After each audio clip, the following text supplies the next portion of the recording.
What's up guys, my name is Namindu Wathsala. Today we are here to talk about how the container handles a request. So first, we talk about what is a web container. A web container is a component of a web server that interacts with Java servlets. A web container manages the life cycle of servlets.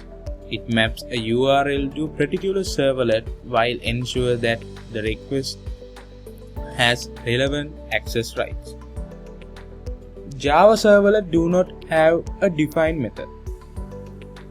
So, define main method. So a container is a request to load them. The servlet gets deployed on the container. Let's have a look at what happens when a client sends a certain request that requires an interaction with the servlet. The client sends a request to a web server. The web server, which contains a servlet, sends that request to the container.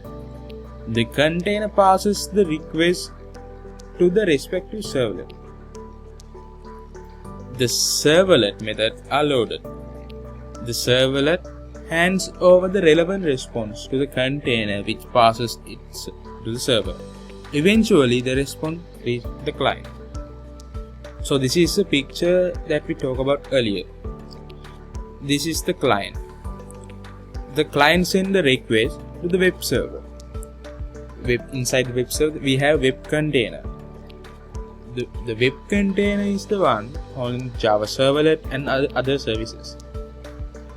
See? So we can move to the next slide. These are the web servers and application servers. We need these to contain with the server. So, Lightspeed, IIC, Apache are the web servers.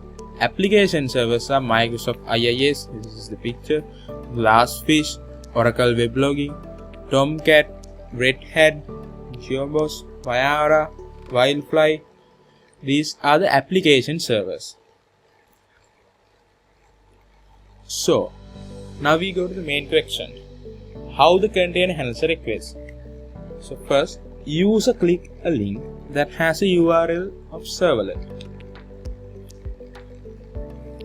So you can see, this is the website. When we click the website,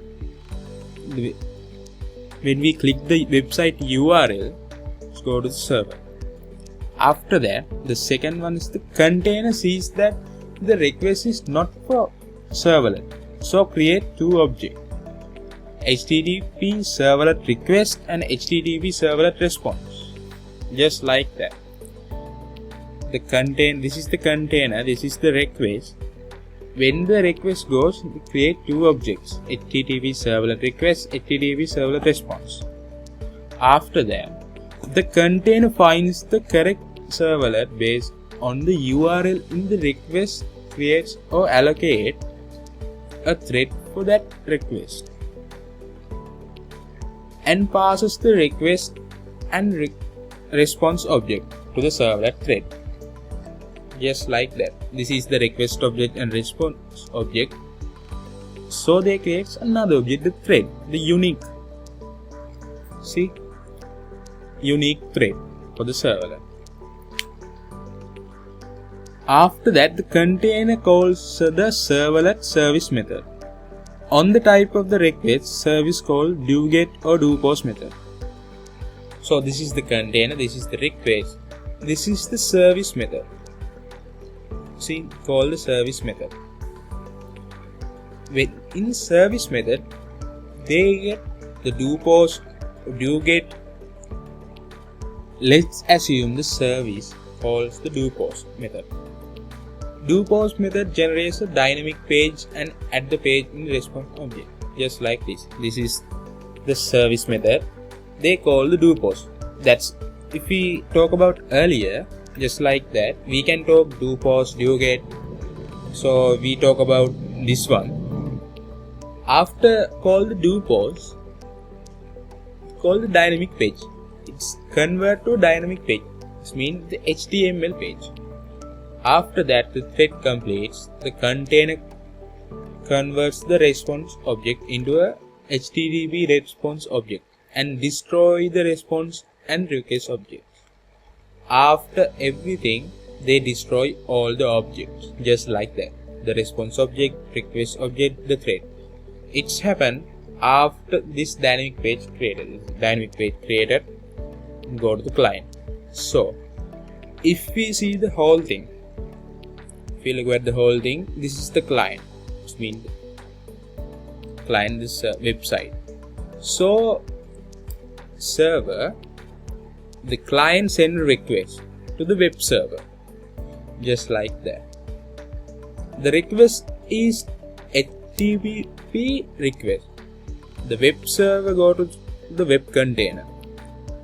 That web container, just like that, we talk about the request response. Create two objects. After that, create thread object inside the servlet. After that, call service method. From service method, call doGet method. So doGet method. After that, this is the HTML page. So we talked about earlier the dynamic page. After that, the response goes to web container. The web container from web server and client. So we can see this is how the web container handles a request. And thank you for watching.